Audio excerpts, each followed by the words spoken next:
Hörmetli radio anlıqçı dostlar. Anlavatqanыңlar Fransiya yazğıçısı Jules Verne'ning Şinjan Güzel Sanat Fotosurat nashriyati tarafidan nashr qilingan Yer sharni 80 kunda aylanish nomli asari.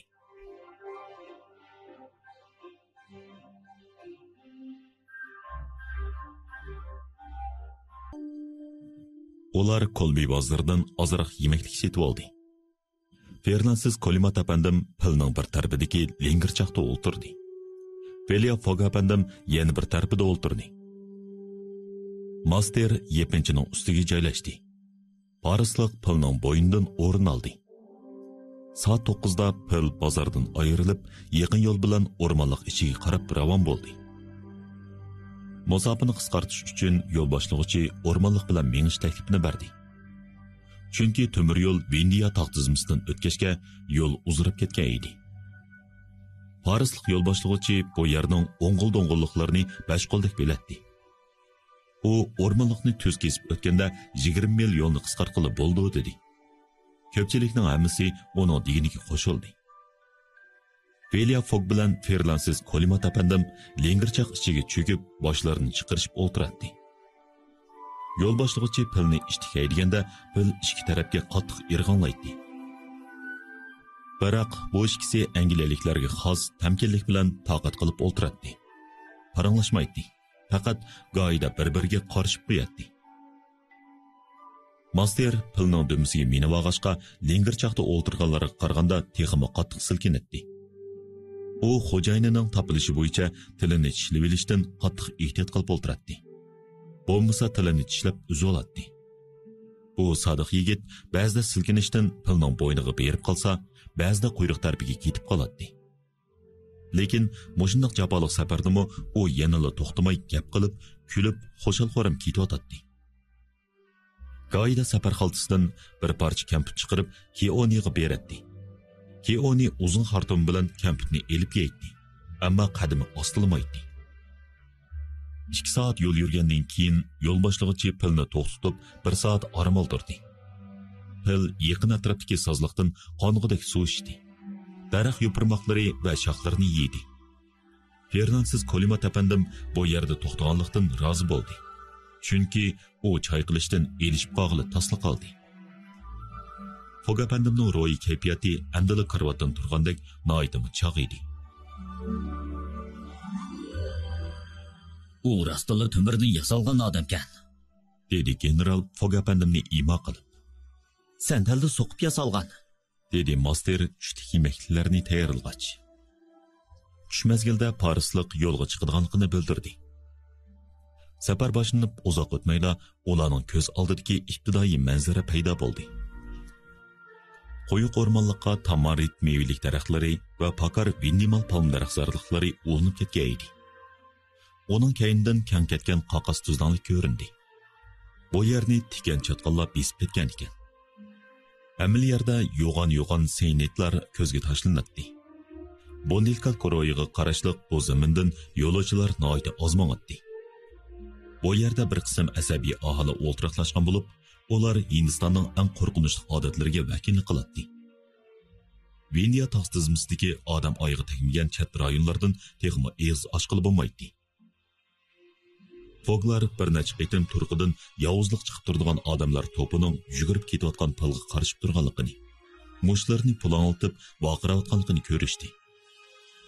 Yo'l boshlovchi ulardan imkon bor chatnab mangdi. Bu kuni yo'l bo'yi oz bo'lmagan yovvoyi hayvonlar uchirdi. Ba'zida bir necha maymun g'alit qiliqlarni chiqarib ularga hayirlik qiladi. Xizmatkor bu ko'rinishlardan to'liq xo'shal bo'lib ketdi. Aslida masterni parakanda qilayotgan ishlarmi xeli bor edi.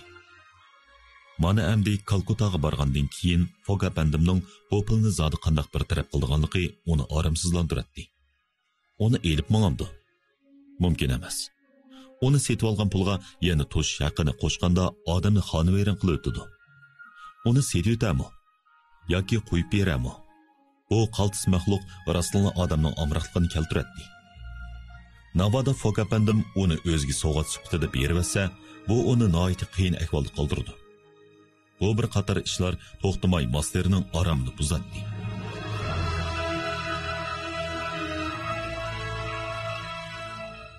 Kech soat 8larda ular Vindiya tog' cho'qqilaridan o'tib, shimoliy tog' bag'ridagi bir kichik uyda qo'ndi.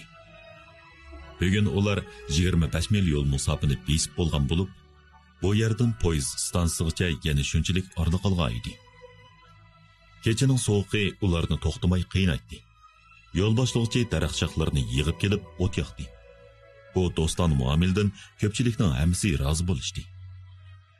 Kolbedan elib olgan quruq yemakliklar ularning kechki tamoqi bo'ldi. Bu kungi sayohat nihoyatda jafoliq bo'ldi. Ular kechki tamoqni yeb bo'lib, birdan go'ng'ir-mo'ng'ir paranglashgandan keyin yetibla qattiq uyquga ketdi. Uzoq bo'lmayla qattiq xo'rak ovoz anglandi. Yo'l boshlovchi kuzatib turdi. Pil cho'ng bir tub daraxtning ostida o'ri turguncha uxlayotdi. Kecha tip-tinish edi.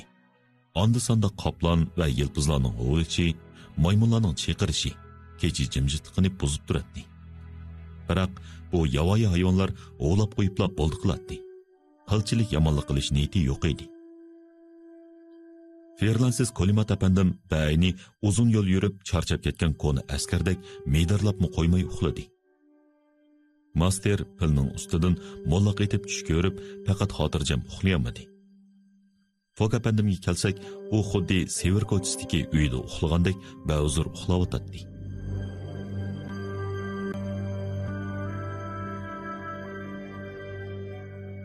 İkinci günü səhər saat 6-da ular yana yo'lga chiqdi. Yo'l boshlovchi kechda nishonga yetib berishga bel bog'ildi. Bundaq bo'lganda Fok apandim safar jarayonida tejigan 48 soat vaqtning faqat bir qismila ziyonga uchragan bo'ladi. Ular Vindiya tog' tizmasining oxirgi bir necha yon to'liqidan tushdi. Keoni butun kuchi bilan yugurib ketayotdi. Tushga yaqin yo'l boshlovchi Gange daryosining tarmoq eqini bo'lgan Kani eqini bo'yidagi Kaleni bozorini aylanib o'tdi. U chacho'larni bexatar deb qarab, hamisha odam bor yerlardan yiroq meng'otdi. Ko'rinayotgan qog'ozliklar bu cho'ng daryoning qo'yilish eg'iziga kelib qolganlikdan derak berib turadi. Poyezd stansiyasi dal sharqiy shimol yo'linishdagi 12 mil keladigan yerda edi. Ular bir bananzorlikning ostida ozroq orom oldi. Bu yerdagi bananlar odamning og'ziga seriq suv keltiradi. Yo'lovchilar og'ziga tegmay maqtag'ash to'yg'ichi banan yedi. Tushdan keyin soat 2da yo'l boshlovchi pilni yetilab o'rmonlikqa kirdi. Bu o'rmonlikni kesib o'tish uchun bir necha mil yo'l yurishga to'g'ri keladi. Parisliq mushundoq o'rmonlikning daldisida mengish kerak deb qaraydi. Har nim bo'lsa, ular texi hech qanday avorchilikka yo'liqmadi. Qarmoqqa bu qitimqi safar ko'ngillik oyoqlashganda qiladi. Shunisi o'rmonlikqa kirib uzun bo'lmayla pil to'yiqsiz oromsizlanib mang'ili unimidi. Bu chaqda soat dal 4 bo'lgan edi. Nima ish bo'ldi? deb so'rdi Ferlansiz Kolimat apandim lengirchaqdan beshini chiqarib. Men mu bilolmadim, dedi yo'l boshlovchi zan silib anglab. O'rmonlikning yiroq tarafidan qalaymqon ovozlar keladi. Uzoq o'tmay bu ovozlar aniq anglang'ili turdi. Bu odam va daqudunbaqlarning ovoziga o'xshab ketadi. Ammo orni xeyli yiroq edi. Master ko'zlarini yo'g'on echib, qo'lqini ding tutdi. Fok apandim un chiqarmay o'ltirgancha savrchanlik bilan ko'z totadi. Yo'l boshlovchi yerga sakrab tushib, pilni quyuq o'rmon ichiga tortib opirib, yo'g'on bir daraxt sheqiga bog'ladi. Ondan quyuq bir chatqonliq ichiga sho'ng'ib kirib ketdi, ham bir necha minutdan keyin qaytib keldi. biroq molliqlar murosim o'tkazib yetibdi. Biz taraf qarab kelyotdi. Amal ba ularga o'zimizni ko'rsatmaydi. Yo'l boshlovchi pilni yetilab, o'rmonlikning ichkarisiga qarab mangdi, ham yo'lovchilarning pastga tushmasligini chekiladi. O'zi zo'ri bo'lganda har vaqt pilga minib qechishga tayyorlandi.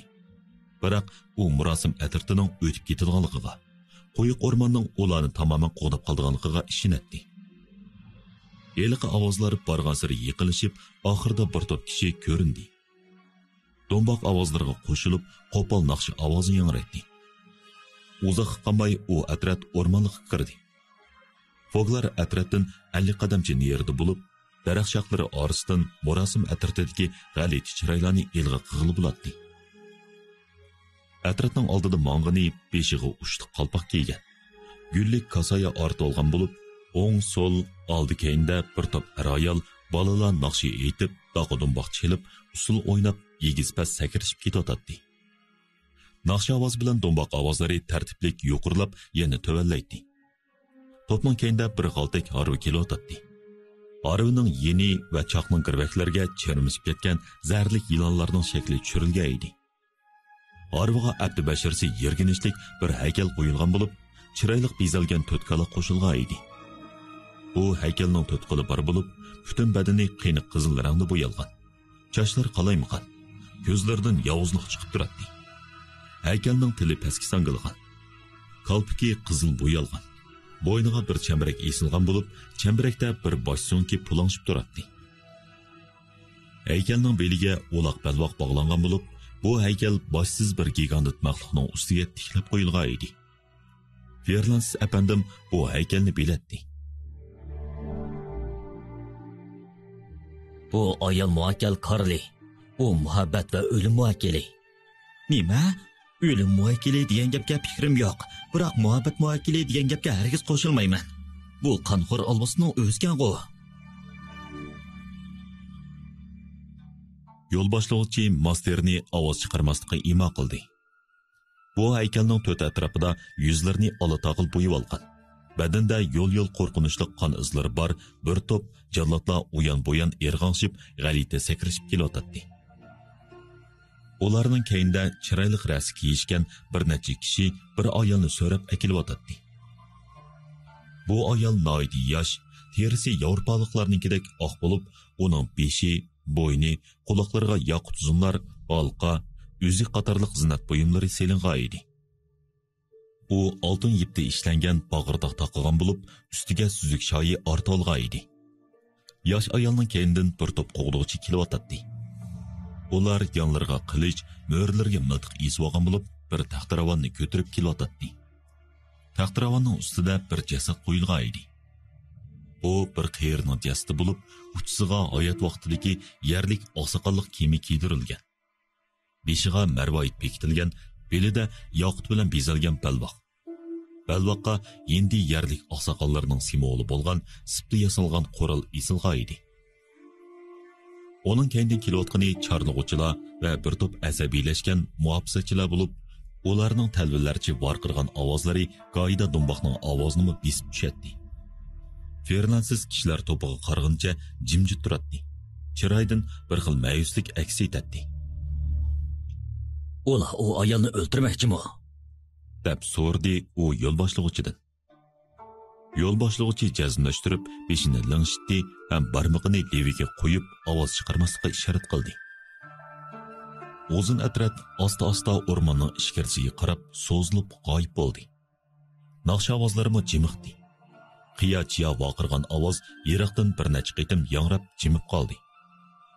Filia Fogapandim boyqi gapni anglagan edi. Ular nimishqa u ayolni o'ldirdi?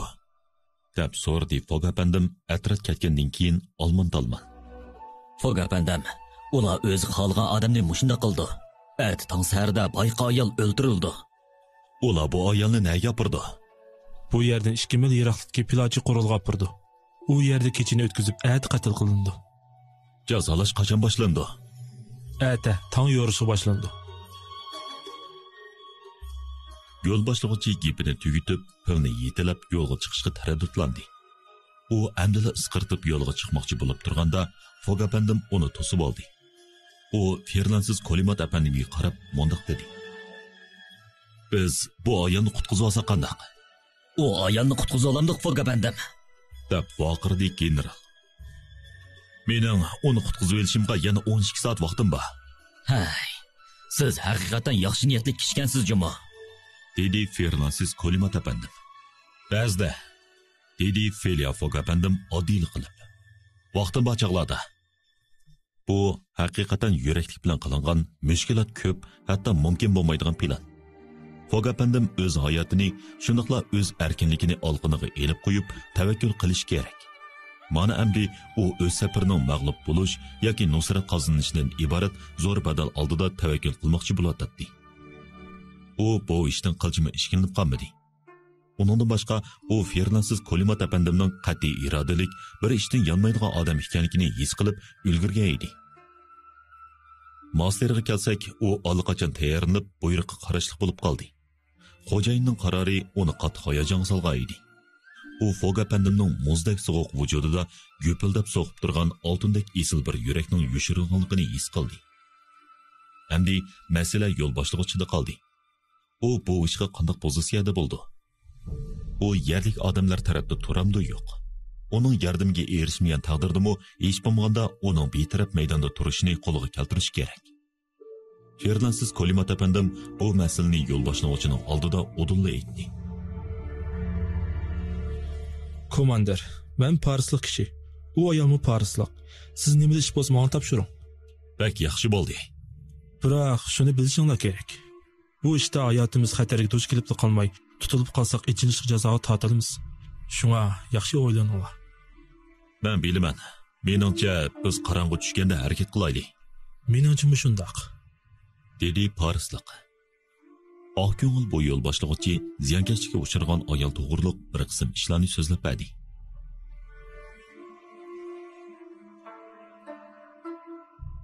Bu ayol ismi jismiga loyiq Hindiston go'zali bo'lib, Parislik ekan.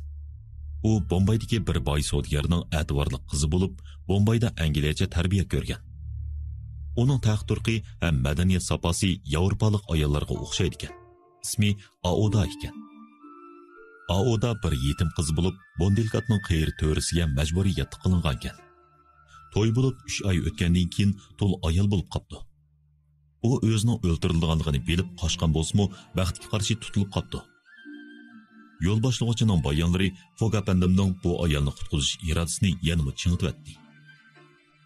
Ular maslahatlashish orqali yo'l boshlovchining pilni imkoniyatning boricha Pilaji qo'riliga yaqin operishni kelishdi. Yarim soatdan keyin ular bir chatqinlikning orasiga kelib to'xtadi. Bu yer Aoda qamalgan yerning ortiqi bilan 500 qadamcha keladi. Asabiy kishilarning qiyochiyalari ochiq anglatdi. Ular qanday qilganda ondan eliqi ayol qamalgan yerga yaqinlashqili bo'lganligini maslahatlashdi. Yo'l boshlovchi bu yerning ahvolini bashqoldek biladi. U eliqi yosh ayolning mush qo'rilga qamalganligini jazmlashtirdi. Biroq ularning aroq ichib mas bo'lgan fursatdan foydalanib, ishikni buzib kirish kerakmi? Yoki qo'rilning temidan tushib ichish kerakmi? Ularni faqat vaqt kelganda ahvolga qarab bekitish kerak edi. Ammo bir ishni jazmlashtirishga bo'ldiki, qutqizish xizmati cho'qim kechisi elib berilishi kerak edi. Bo'lmasa, tong etishi bilanla u ayol jazo maydoniga elib beriladi-da, hech kim uni qutuldirib qololmaydi. Fog apandim va uning hamrohlari sabrchanlik bilan qorong'u tushishini kutishga boshladi. Soat 6da tun pardasi yeyildi. Ular qo'rilning atrofini bir qaytam razvodga qilib beqish qaroriga keldi. Bu chog'da qorovullarning uyini o'chga edi. Hindiylarning odati bo'yicha ular ongi ichib g'arq mas bo'lib ketgan bo'lishi mumkin edi. Shunga ularning orasidan o'tib qo'rilga kirish mumkinchiligi yo'q degil bo'lmaydi. Yo'l boshlovchi Fog apandim, Fernands apandim va masterlarni boshlab chatqinliklar ichida 10 minut o'milib minib, yendiki bir kichik yaqinning yeniga keldi. Tutqichi timirdan yasalgan mashalning uchidagi yalqinjib kuyayotgan o't yo'riqida bog'lab tayyorlangan bir dov o'tni quva ko'rgili bo'ladi. Bu yoqqa kelinglar, bu yoqqa. Dedi yo'l boshlovchi past ovozda. U noiti ehtiyot bilan hamrohlarni boshlab chatqinliklardan o'tdi. Atrof noitimi jimjit bo'lib, daraxt shoxlarining mayin shamolda chiqargan ovozdan boshqa ovoz anglanmaydi. Birdamdan keyin yo'l boshlovchi daraxtlik oralig'idagi bo'sh yerda to'xtab qoldi. Qarg'a shixhidan yasalgan bir necha mashal oldi tarafdagi bo'shliqni yo'rtib turadi. Yerda odamlar xuddi jasadlardek qalaymuqa yotadi. Erlar, ayollar, bolalarning hammasi o'rlashib ketgan bo'lib, bir necha mas xirqiraydi. Yiroqdagi o'rmonlikda Pilaji qo'rili g'uva ko'rinib turadi. Biroq yo'l boshlovchini umidsizlantirgani to'rining qaravullari mashal ko'tirib, qilichlarini yalang'ochlab, qo'rilning atrofini to'xtamay quruqtayotgan ekan. Bu ahvoldan hamma yerda chorlovchilarning borligini belgili bo'ladi. Parislik qadamini to'xtatdi. U darvozani buzib kirishning mumkin bo'lmaydiganligini tushunib, hamrohlarini elib keyniga chekindi. Felia Fog bilan Fernandes Kolimat apandim yo'l boshlig'ichiga o'xshashla bu chorning oqmaydiganligini aniq biladi. Ular harakatdan to'xtab, asta maslahatlashishga boshladi. Biz saqlaydi. Soat endi 8 bo'ldi. Bu qarovullar balkim orom elishi mumkin. Shundoq bo'lishi mumkin. Dedi Parislik javob berib. Fog apandim ham uning hamrohlari bir tip daraxt ostida sabrchanlik bilan kutishga boshladi. Vaqt noiti osti o'tmoqda. Yo'l boshlig'ichi orlab o'rmonlikning yeniga berib, biraqur ko'zitib yenib keladi. Ammo qarovullar yanada sagaklik bilan kuzatib turib, qo'rilning to'rt atrofini to'xtamay chorlamoqda edi. Ular mushundaq tarzda toki yarim kechigacha saqildi. Ahvolda yanada o'zgarish bo'lmadi. Chorlug'uchilar uxlamadi. Aniqki qarovullar aramonmaydi. Ehtimol ular ongi ishimgan bo'lsa kerak. Shunga boshqa amal tepishga to'g'ri keldi. Qo'rilning temidan tushib teshib kirish yaxshi chora bo'lsa-mu, ammo qo'ril ichidami qarovullarning boyoqligiga hukm qilib bo'lmaydi. Ular yana birdam kengashgandan keyin yo'l boshlovchiga agishib mengishga tayyorlandi. Fog apandim, Fernandes Kolimat apandim va Master yo'l boshlovchining kendim mengib, noiti cho'ng bir doirani o'ylanib, qo'rilning orqa temiga yiqilishmoqchi bo'ldi. Saat 12:30da ular qo'ril temining yeniga yetib keldi. Birer odamga yo'liqmadi. Bu tarafga hech qanday qarovul qo'yilmagan ekan. Shunisi orqa tarafda biramo eshik deraza yo'q bo'lib, qarovulning keragi bo'lmaydi. Kecha qorong'ulik to'ldi. Osmon palak daraxtlar atrofni texmo qorong'u qilib ko'rsatdi. Afsus, tomning yeniga kelgan bilanlar ish bitmaydi. Tomdan to'shik ichish kerak. Felia Fog apandim ham uning hamrohlari faqat qalamtirashla elib olgan bo'lib, bu masalani hal qilolmaydi. Vaqtga yarasha qo'rilning tomlari xishyog'ich qo'rilmiliq bo'lg'achqa yunish taski to'xtamadi. Birlik ishni qo'mirvasa qolgan qishlarni osonla bir taraf qilib kelib bo'ladi. Ko'pchilik darhol harakatga kelib ishlashga boshladi. Ular imkoniyatning boricha shapi chiqarmaslikka tirishadi. Parislik bir yoqdan, Master bir yoqdan qishlarni qo'mirishga boshladi. Ular 2 fut kenglikdagi to'shik ochmoqchi bo'ldi. Ular aldirash ishlayotgan chog'da tuyuqsiz qo'ril ichidan boqirgan ovoz chiqqanligini, sirtkilarning darhol javob qaytarganligini anglab qoldi. Master bilan yo'l boshlig'ichi darhol harakatni to'xtatdi. Birasini cho'chitib qo'ydimi qandoq? Shapi berib qo'ydimi yo? Garchi cho'ng ish bo'lmasa-mu darhol ketish kerak. Felia Fog va uning hamrohlari o'zini darhol chatga elib, qaytadan quyuq o'rmonlik ishiga yoshirinib, atrofning tinchishini, ondan davomli ishlashni saqildi. Afsus, ularni nasbasdi. Bir necha qarovul qo'rilning keyniga o'tib to'sib turdi. Demak, endi u yerga hargiz yiqilash qilib bo'lmaydi. Foglar amalsiz tom teshishdan voz kechdi. Ularning shu chog'dagi umidsiz qiyofatini til bilan tasvirlab bo'lmaydi. Ular endi yeriqa ayolga yiqilishamaydi. Uni qanday qutuldira? Fernandes Kolimat apandim titit bo'lib, yerilib ketayli deb qolgan edi. Masterning qanchalik darajada g'azablanayotganligini demasakmi tushunishlik. Yo'l boshlig'ichi mingtaslikda uni to'sib qoldi. Eg'ir besiq Fog apandim qiyofatini qilchi o'zgartmay o'ltiradi. Acaba biz ketishimiz kerakmi? Ketmekdan boshqa amal qolmadi. Kutayli. Biz faqat at tushishdan burun poyezd stansiyaga berib olsaqli bo'ldi. Siz qanday qilmoqchi? Yana bir necha soat o'tsa tong otdi. Balkim biz qo'ldan berib qo'ygan fursat eng oxirgi daqiqalarda qaytadan namoyon bo'lishi mumkin. General shu topda Felia Fog apandimning ko'zlaridan uning nima o'ylayotganligini bilib boqis keldi. Bu so'g'uqqan Angliyalik yana nimani kutyotdi? Acaba oxirgi minutlarda aytilib berib, u ayolni jallodlarning qo'lidan tortib olmoqchimi? Buni qilish saranliq. Bu kishining bu holiga kelib qolganligini qandoqmi tasavvur qilib bo'lsin. Albuki Fernandes Kolimat apandim yanala bu echinishli tragediyaning oyoqlashishini saqlashga qo'shildi. Biroq yo'l boshlovchi hamrohlarining bu yerda turaverishga qo'shilmay, ularni boshlab ilgirki yoshiringa yerga qaytirib keldi. U bu yerda daraxt shoxlarining keyniga so'qinib uxlayotgan kishilarni ko'ztalaydi. Bu chaqda Master bir tup daraxtning shexiga minib olib, ilgirki kallisida chaqnab o'tgan, ta hozirgacha uni qiynayotgan bir ishni o'ylayotdi. U dastlabda bu bir ahmoqlik deb o'z-o'ziga qo'dirdi. Endi bo'lsa, nimishqa bo'lmag'idak. Bu bir fursat. Balkim eng oxirgi fursat. Yana kelib bu hamoqatlarga taqobil turadigan yaxshi fursat deb o'yladi. Qandoqli demayli, Master qat'iy niyatga keldi.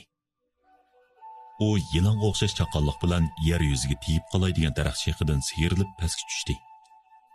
Vaqt soatlab o'tishga boshlandi. Uzoq o'tmay osmon oqirib, subi ko'tarilgan bo'lsa-mu, atrof yanada qorong'u edi. Oxiri tong otdi. G'arq uyquda yotgan odamlar ba'ayni tirilgan murdalardek uyqusidan uyg'ondi. Top-top odamlar qaytadan jonlanib, jon ovozi anglandi. Qiyachiya ovozlar taraf-tarafdan ko'tarildi. Eliqi sho'rpishon ayolning uyildigan vaqtimi yiqilishyotdi.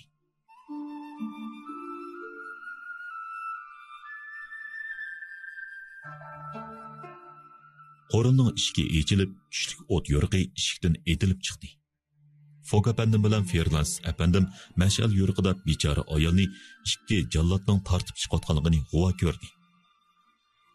Ular hatto ayolning hozir eng oxirgi ozg'ini kuchi bilan qarshilik ko'rsatayotganligini, jallodlarning qo'ldan yo'l qo'nib chiqishga urinayotganligini his qilishdi. Ferlansiz apandimning yo'riqi qapsidan chiqib ketgandek so'qishga boshladi. U jiddiylashganligidan Fok apandimning qo'lini tutib oldi-da, Fogning qo'lida pichoqning borligini bayqadi. Yosh ayol qandoqdir bir narsa bilan qaytadan hushsizlantirildi. Jallodlar uni so'rguncha kishilar orasidan kesib o'tdi. Bu chog'da kishilar qimirlashga boshladi. Foglar ularning orqasidagi kishilarga orlashib, yosh ayolning keynidan agishib oldiga qarab mondi. 2 minutdan keyin kishilar daryo bo'yiga yetib keldi. Ular o'tin dövisiga 50 qitim qolganda to'xtab qolishdi. Atiyalik tuman ichida ular yosh ayolning qilchi qarshilashmay yotganligini xira-shira ko'rishdi. Orqadan jallodlar mashalni ko'tarib kelib, yog'chi chilgan o'tin dövisiga o't yiqibdi. Bu chog'da Fok apandim hayot mamotiga boqmay oldiga etilmoqchi bo'ldi. Ferlansiz apandim bilan yo'l boshlovchi uni mahkam tutib oldi. Felia Fok ularni ishtirok etib, yo'l qo'nib chiqmoqchi bo'layotganda to'yuqsiz ahvolda o'zgarish bo'lib, kishilar ro'yi chiqib ketganda qo'rqinchli cherqirib, qo'rqindan yerga tizlandi. Qeri oqsoqol o'lmagan bu qandoq? Kishilar uning to'yuqsiz o'rnidan turib, ba'ayni olvostiga o'xshash yelqa ayolni quchoqlab ko'targanicha yolqinjab kuyayotgan o'tin dövisidan pastga tushayotganligini ko'rishdi. Qarovullar hammasi qo'rqindan qetib qolishdi. Yuzlarini yerga yiqishdi. Beshini ko'tarishga jur'at qilolmadi. Riyoza chekkan ayolni ko'tarayotgan qo'llar noiti kuchlangur bo'lib, qilchi kuchigandek ko'rinmaydi. Foglar nimish bo'lganligini anqiramay joyida turib qoldi. Harisliq beshini sangiltib turadi. Buni Master ko'rsimi qattiq cho'chib ketadi. Tirilgan murda Fog apandim bilan Ferlansiz apandim turgan yerga kelib, asta dedi. Apandim, hizmaydi. Asli bu Masterning ishi ekan. U qo'yiq istutakning daldisida o'tin dövisining yeniga berib, atrofning qorong'uligidan foydalanib, yelqa yosh ayolni ularning changildan qaytirib kelgan ekan. Dal bu yigit qop yuraklik bilan Soyib Jamolni qutuldirib, qo'rqindan haykalda qaytib qolgan kishilar to'pidan mengib chiqqan edi. 4 kishi hayal bo'lmayla quyuq o'rmonlik ichiga sho'ng'idi. Fil ularni yudiguncha ushqandek mengib ketdi. Bu chog'da bir pas varang-churang taqudunboq ovoz anglandi. Uçup kelgan bir pay o'q Felia Fogning qalpiqini teshib etdi. Bu ularning planining sezilib qolganligidan derak beradi.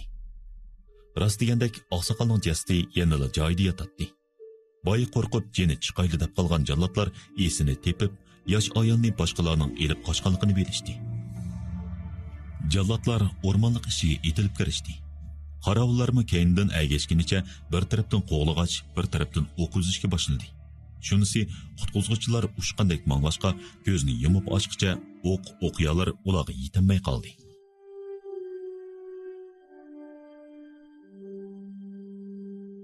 Yuraklik bo'lash plani muvaffaqiyatli bo'ldi. Bir soatdan keyinmi Master bu g'albisi uchun qaqoqlab kulib o'zini to'xtatmay yotadi. Fernandes apandim bu qo'rqimsiz botir yigitning qo'lini ching tutib olgan bo'lib, uni to'xtamay maqtaydi. Uning xo'jayini uniga faqat yomon emas deb qo'ydi. Mana bu bir eg'iz gap Fog apandimdek bir mo'tavar arbobning boshqalarga bergan eng oliy mukofoti hisoblanadi. Master uniga javob qaytarib, bu ishning barliq shon-sharafi xo'jayinga taalluq ekanligini, o'zining bo'lsa kallasiga to'yiqsiz kelgan g'alati xiyoldan shunday qilganligini aytdi. İlgari gimnastika terneri, o't o'chirish atritining ismini boshliqi bo'lgan Master Soyib Jamolning birdamchilik eriga o'zgarib, qiyri oqsoqolga aylanib oldi. Bolani o'ylaganda u qavatli xush bo'lib ketadi. Heliqi yosh hindi ayolga kelsak, u yuz bergan ishlardan qilchi xabarsiz bo'lib, safar adiyilga o'rilgan holda bir tarafga lingirchoq ichida uxlayotdi. Parisliq pilni noiti abjillik bilan haydab, qorong'u o'rmonliq ichida ushqanda ketayotmoqda edi. Piloji qo'rildan ayrilib, bir soatdan keyin ular keng bir tuzlanlikka chiqdi. Soat 7da to'xtab qisqa orom olib oldi. Yosh ayol boshdan oxir bevoshlikdan yeshilmadi. Yo'l boshlovchi uninga bir necha yutum suv ichirdi. Biroq bevosh to'g'risi noiti kuchli bo'lg'achqa u hozircha o'shiga kelayotgandek qilmaydi. Fernandes Kolimat apandim jallodlarning doğrusining mas qilish kuchining qandoqligini obdan biladi. Shunga u ayoldan ancha g'am yemadi. Gerçi general bu ayolning o'shiga kelamasligidan g'am qilmasa-mu, ammo kelgusi ishlarga bir nima deyamaydi. U Filiafog apandimga o'chib qilib, Navada Aoda xonim Hindistonni qolsa, yeniqi jallodlarning qo'liga qaytadan tushib qolganligini eskartdi. Bu asabiy talablarning butun yerim oralga tarqalganligini, hatto Angliya soqchilarining mo iloj qilolmaydiganligini. Ularning bu ayolning Madras, Bombay yoki Kalkuttaga berilishdan qat'iy nazar qaytadan tutib olganligini aytdi. Fernandes Kolimat apandim o'z gapining rostligini isbotlash uchun yaqinda yuz bergan mushning o'xshash bir voqeani so'zlab berdi. Uning qarashicha bu ayol Hindistondan ketgandila ondan bexatar bo'la oladi. Filia Fog apandim bu ishlarga diqqat qilganligini, inchga o'ylashadiganligini bildirdi. Taxminan soat 10 atrofida ular oxir poyezd bekitiga o'ngishli yetib kelishdi. Bu yerdan poyezdga o'tirib bir kecha kunduz Bombayla Kalkuttaga borg'ili bo'ladi. Fog apandim Kalkuttaga o'z vaqtida yetib borgandila, ondan ikkinchi kunidagi Shanganga borgan paraxodga ulgura oladi.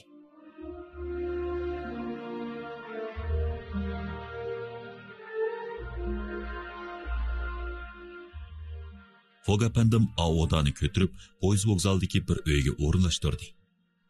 Master uning uchun yuyinish buyumlari, paypoq, ro'mol, kiyim-kechak setib olgan bo'ldi. Master bu ishlarni gul keltirdi. Chunki xo'jayini uning qo'liga son yozilmagan naqd pul cheki tutqizib qo'ygan edi. Master hayal bo'lmayla vokzaldan chiqib, shaharning cho'ng-kichik ko'chalarini aylanib chiqdi. Bu yer bir go'zal shahar bo'lib, Hindistondagi eng qadrlanadigan joylarning biri edi. Chunki u Gangi daryosi bilan Jumna daryosi qo'shilgan yerga qurilgan bo'lib, bu ikki muqaddas daryoning suvi butkul yerim oroldagilarni o'ziga kuchli jalb qiladi. Yana kelib ko'pchilik Ramayanadagi rivoyatga asosan Gangi daryosining suvi aslida osmondan boshlandi deb bilishadi. Master bir yoqdan mol setib olgach, bir yoqdan shaharni ko'rib chiqdi. Ilgari bu shaharni haybat qala qo'dib turadi. Hozir bu qala davlatlik turmaga o'zgartirilgan edi. O'tmishda sud sanoat shahri bo'lsa-mu, hozir hech qaysisidan asarmi yo'q edi. Master bir necha cho'ng ko'chini orlabmi, bir kiyim-kechak magazini topolmadi. Oxiri bir qiyri ochgan qo'n kiyim do'kondan Shotlandiya pasondagi ko'ngilak, kang xalat, qunduz terisidan tikilgan chiroyli qoch palto qatorliq narsalarni setib oldi ham darhol 75 fond sterling pul to'ladi. Arqadan bu narsalarni ilib, ayol bo'lmayla vokzalga qaytib keldi. Bu chaqda Aoda xonim uyg'ongan edi. Uning jismidagi piloji qo'rildagi jallodlar paydo qilgan bayima bara-bara narlargadir g'oyib bo'ldi. Bir juft chiroyli ko'zlarda endi ayollardagidek mehribonlik asliga kelishga boshlagan edi. Mashhur shoir Usaf Udulxonish Amina Qaraning odamni mahliyo qilgan qiyofatini tasvirlaganda mundaq deb yozgan edi. Qunduzdek parqiroq chochlari uning, atrofga tarilar takshi nursimon. Qoshdeshi mag'ziga tanqalar uning, turdi chochlari to'sqancha oman. Qapqara qoshlari kamona siyoq. Yipakdek kirpiklar shunchalik taltal. Kechidek ko'zlari chaqnatib nurni, qildi oy bilan cho'lponni mulla. Zo'q berar odamga Himalaya ko'ladek. Sadabdek parqiroq oppoq tishlari. Tabassum bag'rida yotidi pinhon, bix yerib echilgan anar guladek. Quyoshning nurida qiladi javlon, to'kilgan cho'chara kabi qo'liqi. Qoshdeshi misoli bir jup qo'llari, o'moq jup nilopar kabi putida. Ko'z chaqar marvoyit arkisi selman. Qo'lqunda olmasi bezgan uni. Ko'ngillar to'riga saylishib mehmon, ballari inchga chumuli kabi. Ehtiyot bargisi zilva ham nozuk, chilgidek olmidek to'lgan mangzida. Yoshliqi turdi bo'lib namoyan. O'z sipda kiyimi ichira. Nodir asardek turqi siyoqi. Vikvar karma qo'lidan chiqqan ba'ayni dunyoda tangdossiz san'at bo'yimi. Biroq buncha ta'riflash behojat. Faqat bir jumla so'z bo'lsa yetarlik. Bundilka to'risidan to'l qolgan Auda xonim tamoman Yevropa o'lchamiga loyiq, kishining yuragini larziga solgan soyibjamol ayol edi. U inglizchani noyati ravon so'zlaydi. Yo'l boshlovchining ilgari bu parislik ayolning noyati yaxshi tarbiya ko'rgan deyishlari qilchilikmi oshiratmaganlik edi. Bu chog'da poyezd bekatdan yo'lga chiqishga ozlik qilgan edi. Parislik yo'l boshlovchi ish haqini elishni saqlayotdi. Fog apandim onaga deyishgan pulni bir tiyinmi kam qilmay berdi. Ammo jiq bermadi. Bu tarbi masterni sal hayron qoldirdi.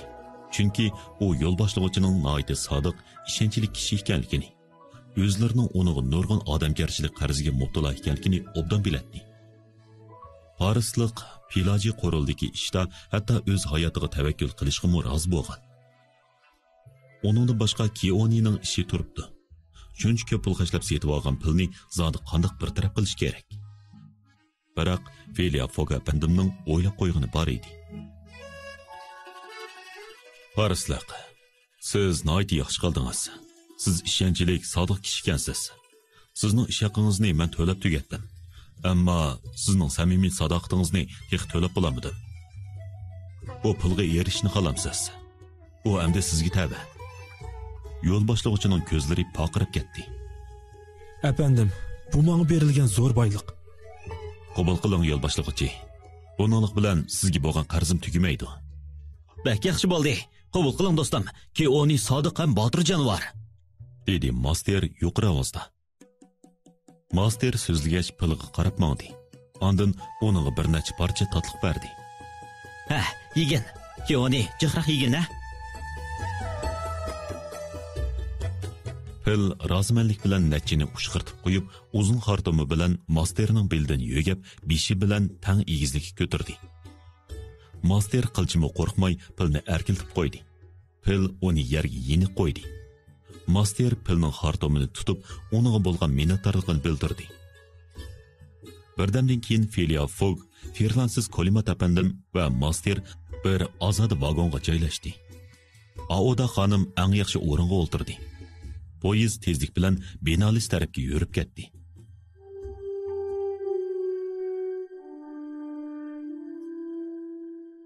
Bu yerdan Benarisgacha eng ko'p bo'lgandimi 80 mil keldi. Shunga 2 soatda borg'ili bo'ldi.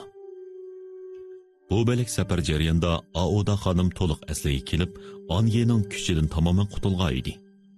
U o'zining poyezdda ekanligini, g'aribcha kiyim kiyib olganligini ham umrida azaldan ko'rib boqmagan kishilar bilan bir vagonda o'ltirganligini bayqab, dong qetib turib qoldi. Dastlabda uning hamrohlari uning holidan atrofli xabar oldi. Uning suv ichirib, uni hushiga keltirdi. Oxirida general bo'lgan ishlarni uninga bir aqir so'zlab berdi. U Felia Fog apandimning mardlik bilan Auda xonimni qutqizish uchun xavf-xatardan qo'rqmay botirlik ko'rsatganligini qayta ta'kidladi. Shundaqla baxtga yarasha masterning yurakli plani amalga eshib, uni qutuldirib chiqqanligini aytib berdi. Fog apandim generalning bayonlariga ortiq bir narsa demay jim o'ltirdi. Master bo'lsa birdan buni tilga og'uchiligi yo'q deydi. Aoda xonimning ko'zlaridan yoshlar tarimlab eqib, yuzlarini ho'l qilib o'tdi. Yig'lab ovozmi putib ketdi. U ziyoda hayajonlangan holda o'zini qutuldirib olgan kishilarga bir-birlab rahmat aytdi. Uning og'zidagi gapidan chiroyli bir jup ko'zlaridagi minnatdorlik alomatlari qalbini texmo ifodalab berdi. Orqadan u yana jazo maydonini yodiga oldi. Ko'zlari texicha o'ziga xiris qilib turgan ziminga tikilib, gavdasi ixtiyorsiz cho'rkinib ketdi. Felia Fogapandim Aodaning nima o'ylayotganligini sezib oldi. Uni xotirjam qilish uchun tashabbuskorlik bilan taklif berdi. Biroq uning muomalasi burunqidekli sovuq edi. U Aodani bu yerdagi ma'lumotchiliklar o'tib ketguncha Shanganga opirib qo'yganligini bildirdi. Aoda xonim cheksiz minnatdorlik bilan bu taklifni qabul qildi. Yana kelib, uning bir parisliq tuqqani Shanganda bo'lib, xeli cho'ng savdogar edi. Poyez soat 12:30 bo'lganda Binarisga yetib keldi. Birahmanlarning rivoyatiga asoslanganda, hozirgi Binaris shahri qadimki xos shaharning o'rni ekan. Sharq filologiya tadqiqotchilarining nazarida Hindistondagi Afina deb qaralgan bu shahar hozir oddiy qurilishlarla bor, hech qanday aloyligi yo'q joyga aylanib qolgan edi. Masterning ko'ziga ba'zida qoyishliq uylar ham kapillar chiliq qoladi. Bu qurilishlar kishiga bir xil yiqimsiz tuyg'u beradi. Ozroqmi yerlik buraqni topqilib bo'lmaydi. Fernansiz bu yerda poyezddan tushadi. Chunki uning qismlari shaharning shimoliy tarafiga bir necha mil keladigan yerda turadi. U Fogapandimga harbiycha salom bergandan keyin safarga oq yo'l tildi. Fogapandimmo uning qo'lini yenik tortib qo'ydi. Aoda ko'zi qiymagan holda uningga omonlik tildi. U Fernansiz apandimning shafqatini hargiz unutib qolmaydi. Master brigada qo'mondoni bilan qizg'in qo'l elishib ko'rishganligidan sharaf his qilganligini bildirdi. Ko'pchilik mana mushundoq bir-biriga qiyishmagan holda xo'shlashdi.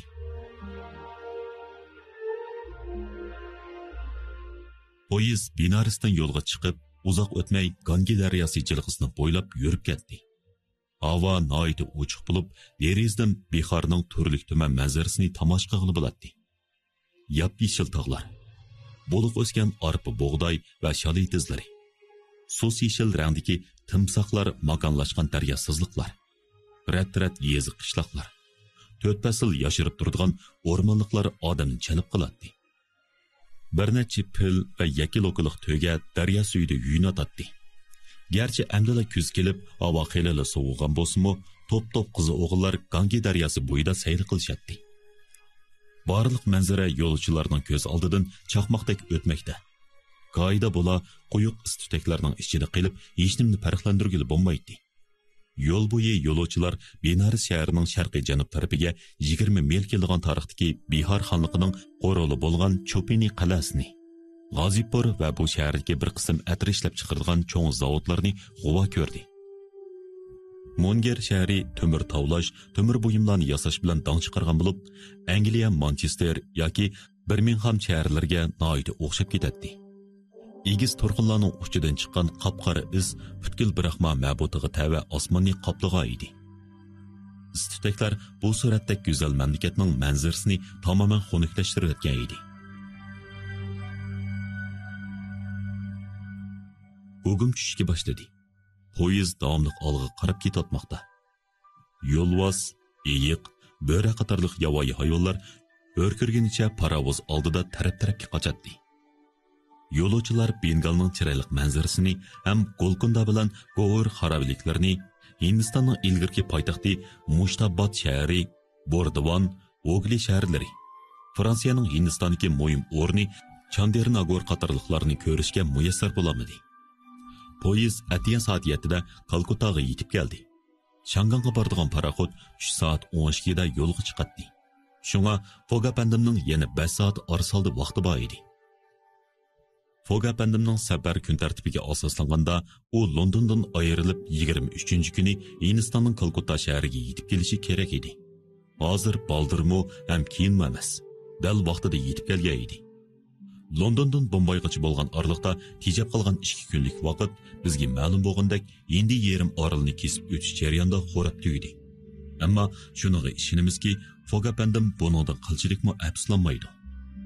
Poyez bekatga yetib keldi. Master oldi bilan poyezddan tushdi. Keyindan Fog apandim o'zining yaş safardishini agashtirib, vokzal supsiga qadam bosdi. Fog apandim amdili vokzaldan chiqib turishiga bir soqchi kelib Fog apandimdan: Siz Filia Fog apandim bo'lamsiz? "Shundaq", Bu sizin xizmatkoringizmi? dedi soqchi masterni ko'rsatib. "Shundaq". Chiqinglar, men bilan soqchi darsi berib kelinglar. Fog apandimning chiroyida qilchilik vuduqish alomatlari ko'rinmadi. Soqchi qonunga vakillik qildi. Qonun har qanday bir kishi uchun muqaddasdir. Masterga kelsak, uningda fransiyaliklarning mijozi bor edi. U soqchi bilan so'zlashmoqchi bo'lgan edi, ammo soqchi qo'ldagi qaldiq bilan uni ishtirib etdi. Fog apandim qo'l isharasi qilib bo'ysunishni bildirdi. "Bu yosh xonim biz bilan birga bos bo'lami?" Bo'ladi, dedi soqchi. 4 kishi ishga ot so'raydigan 4 o'rindiqliq bir harbiga chiqib, udul soqchi idorasiga mondi. Hech kim ortiq gap qilmadi. Ot harbisi oldi bilan namratlar o'g'isi bo'lgan tor ko'chadan o'tdi. Ko'chaning ikki tarafi pakar gami uylar bilan to'lib ketgan edi. Bu gamilarning ichida kiyimlari maynat ham jul-jul nurg'un sargardan turadi. Ot harbisi bu yerdan o'tib Yevropa rayoniga kirdi. Bu yerdagilarning hammasi xish qoyish qurumliq turalg'u uylar bo'lib, baraqson kokus palmasi daraxti bilan igiz o'sgan shamshat daraxti odamga huzur beg'ishlaydi. Gerçi tong sahar mezgili bo'lsa-mu, haybatlik otliq askarlar bilan chiroyli ot arvlari ko'chalarda chepib yuradi. 4 chaqliq ot arvasi bir uyning oldiga kelib to'xtadi.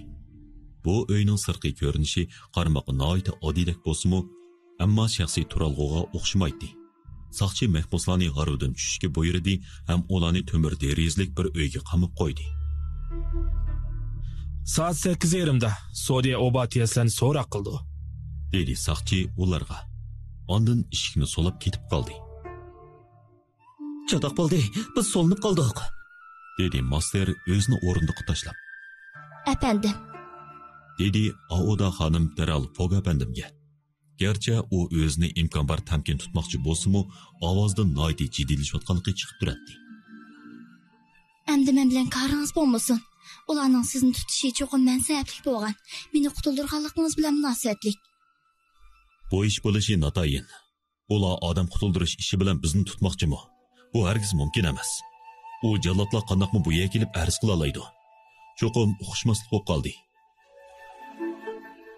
Fog apandim peshini chayqab, qandoqli bo'lmasin Auda xonimni tashlab qo'ymaydiganligini, uni Shanganga yetkazib qo'ydiganligini bildirdi. Biroq Shanganga boradigan paraxod soat 12 da yo'lga chiqdi, dedi master uni eskartib. Biz cho'qim dal vaqtida paraxodga chiqa olamiz, dedi Fog apandim chiroyini qilcha o'zgartmay oddiylik qilib. Uning so'zlari shunchalik aniq ham keskin bo'lib, master ixtiyorsiz o'z-o'ziga g'o'dirashga boshladi. Shundoq, chatoq yo'q. Biz soat 12 dan burun cho'qim paraxodga chiqa olamiz. Shunisi masterning ko'nglida hech qanday son yo'q edi. Soat 8:30da eshik ochilib, heliqi soqchi kirib keldi.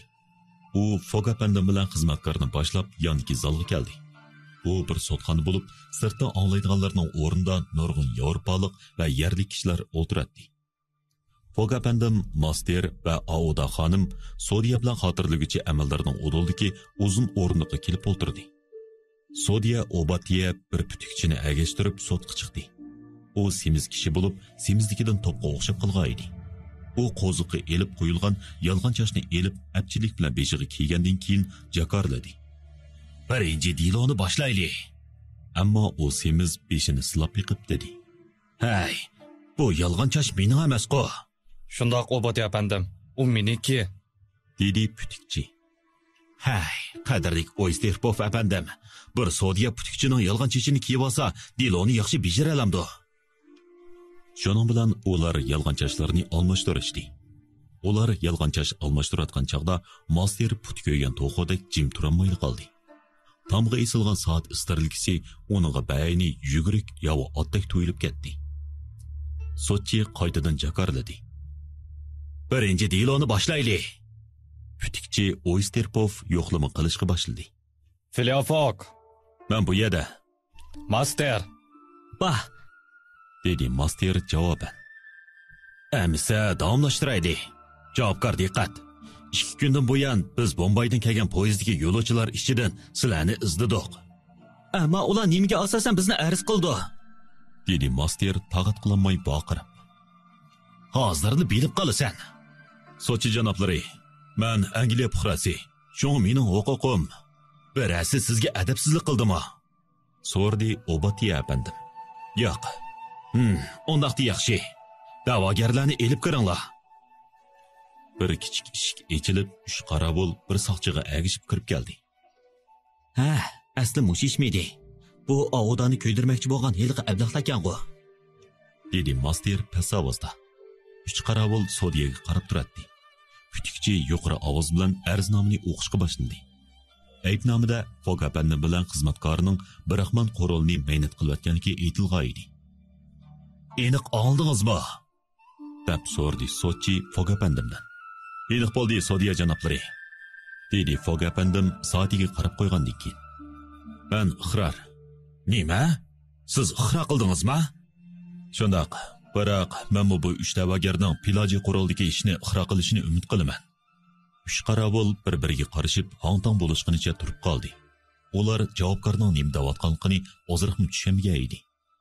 Buniga gap ketamdi. Piloji qo'rolda ular bir gunohsiz ayolni o'ldirmoqchi bo'lishdi, dedi Master ochig'i bilan. U gap bilan 3 qorovul qo'rqindan qaytib qoldi. Sodiya Obatiyami cho'chib ketdi. Qandoq gunohsiz ayol? Kimni o'ldirmoqchi? Bombay shahridami? Bombay? deb so'rdi Master hayron bo'lgan holda. Shundoq, Bombay, biroq piloji qo'rolda emas, balki Bombaydagi Malabar tig'idagi qo'rolda bo'lishi mumkin. Putikchi bir jup oyoqni ustaliga qo'ydi. Bu moddiy paket. Jinoyatchi qo'rolni bulg'agan oyoq. Mening oyog'im. deb vaqirvatdi Master ixtiyorsiz. Bu chog'da Fog apandim bilan xizmatkor ondan Bombaydagi qo'rol voqeasini yodiga elishdi. Bu ishni Master pak-pakiz unutib ketgan edi. Shunga har qancha qilibmi Kalkuttada sotlanishni xiyoliga keltirmagan edi. Bu ish mundoq bo'lgan edi. Xizmatkorning Malabar deg'idagi qo'rolda peshkanlikka uchirganligidan xabar topgandan keyin u shu vaqtning o'zida qo'rolga kirib, qorovullarga aql o'rgatdi. Qorovullar Fog ham Master ustidan sotga arz qilishni, bundoq bo'lganda bir muncha pul undirib olib bo'lganligini aytdi. Chunki u Angliya hukumatining bundoq jinoyatga qattiq jazo beradiganligini biladi. Qorovullar bu gapni anglagandan keyin xo'shal bo'lishib, darhol keyingi navbatdagi poyezdga o'tirib Fogni qo'g'lab mandi. Fog apandim Aodani qutqizman deb vaqtni ketkizib qo'yg'achqa, Feks bilan qorovullar uning oldida Kalkuttaga kelib bo'lgan edi. Bu chaqda Kalkuttadagi sotmo telegramma topshirib olgan bo'lib, Foglar kelgan amon qo'lga elishni saqlab turadi. Feksning Kalkuttaga kelib Fogning kelmaganligini bayqagan chaqda qanchalik umidsizlikka patqanligini faraz qilish tas emas.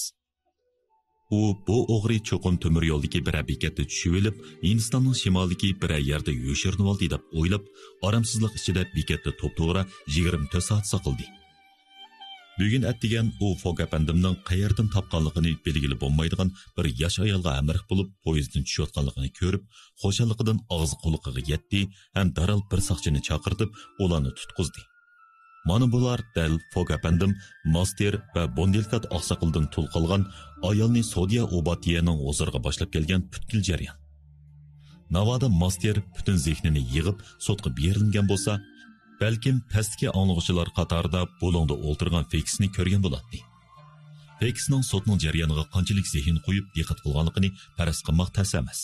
Chunki u Sveysh bilan Bombaydagiga o'xshash bu yerda qo'lga elish buyrug'ini olmagan edi. Sodiya Obatiya Masterning eg'izdan chiqqan gapni allaqachon xotirlab arxivga elib bo'lgan edi. Master ehtiyotsizlikdan og'zidan chiqib ketgan gapdan qattiq pushaymon qildi. Mumkin bo'lsa, hammadan kechib bo'lsa-mu bu gapni qaytarib olg'isi keldi. Bu ishlarning hammasi rasmo. Shundoq, dedi Fog apandim so'g'uqlik qilib. Buyuk qonunimiz Hindistonniki hammaga birdek muomala qildi. Master 20 oktyabr Bombaydagi Malabar tig'idagi qo'rilni maynat qilayotganligini iqror qildi. So'timiz ayblig'ichi Masterga 15 kun qamoqqa elish ham 300 fond sterling jarimani qo'yish hukmi chiqardi. 300 fond sterling? Master jarimaniga ziyoda sazgur bo'lg'achqa ixtiyorsiz g'udrab qo'ydi. Tinch! deb vaqirdi sotxona soqchisi qattiq ovozda. Onundan boshqa Fog apandim bu deloda bo'lmaganligi to'g'risida fakt ko'rsatamidi. U xizmatkorning ish harakatiga to'liq mas'ul bo'lishi kerak.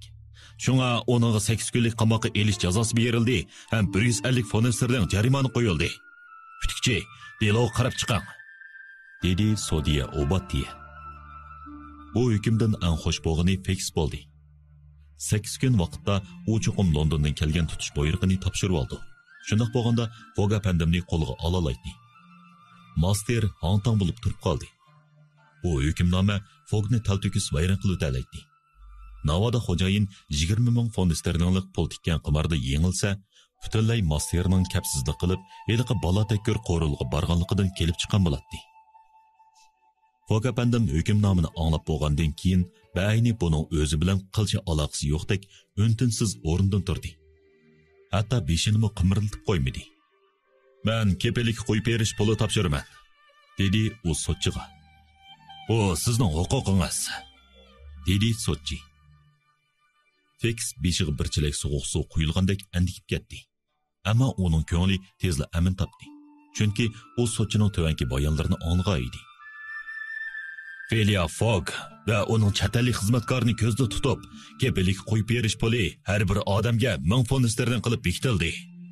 Navoda Felia Fog apandim jazo o'timisa, undaqda 2000 fond sterling pul topshirishi kerak bo'ladi. "Men topshiraman", dedi Fog apandim. U Masterning dumbisidagi bo'g'chidan bir bog'lam naq pul chiqarib, putukchining oldidagi ustalik qo'ydi. "Bu pul siz keyin jazo o'tab turimdan chiqqan chog'da sizga qaytarib berildi. Siz hozir kepelik qo'yib berildingiz", dedi sotchi. "Mayli", dedi u xizmatkorga burilib. "Hech bo'lmaganda ular oyog'imni qaytarib berish kerak-ku", dedi Master yana ko'ringlab. Shuning bilan oyoq unuga qaytarib berildi. "Bu nima degan qimmat oyoq-a? Bir peyim 1000 fond sterling. Texi ularning menga qanchalik jafoda akilib berganligini demayli", deydi u g'udonshib. Apandim beligini yasha-yalg'i tutqizganicha sotqandan chiqdi. Master uyni ichiga tushganicha beshini selib agashdi. Fix Fogning 2000 fond sterling topshirishga ko'zi qiymay 8 kun turmida yetishini orzulagan edi. Mana endi davomli Fog apandimga agishishga majbur bo'ldi. Fog apandim sotqandan chiqib bir ot arvasi chaqirdi-da, Master bilan ovudani elib, Udul pristonga yurib ketdi. Uzoq qolmay Harva shaharning chetidagi pristonga kelib to'xtadi. Rangon nomli paraxod pristondan 20 mil yiroqda turadi. Mashinasiga yo'lga chiqish signali bayrog'ini chiqarib qo'ygan ekan. Soat 11 da dang urdi. Fog apandim muddatdan 1 soat burun yetib kelgan edi.